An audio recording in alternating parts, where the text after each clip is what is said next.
Alors voilà, je rentre de vacances après 10 jours et voilà ce que je découvre. Voilà, les bambous ont envahi le caillebotis.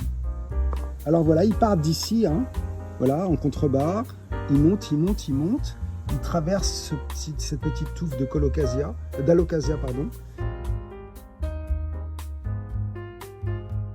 Et ils arrivent ici. Les rhizomes de bambou, ils ont peur de rien. Donc forcément, ils peuvent remonter, redescendre, rien ne les arrête.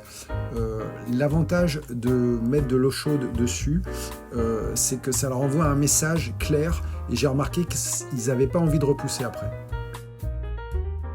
Si vous arrachez des rhizomes, vous pouvez être sûr que l'année prochaine, au même endroit, ils repoussent de la même manière et en plus fort.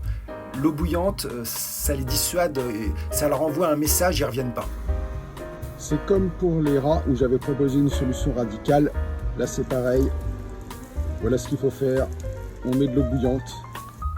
Alors on ne peut pas faire ça n'importe où, mais si on vise bien, on arrive à toucher des anses de panier ou des rhizomes qui ressortent comme ça, en goutte à goutte, enfin verticalement.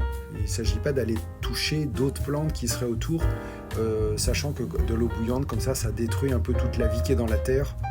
Donc il faut bien viser, mais si on vise bien, on arrive à avoir des bons résultats. Par exemple, si vous avez des rhizomes qui s'encastrent dans des fissures de murs ou des choses comme ça, c'est très très efficace, ça marche vraiment bien.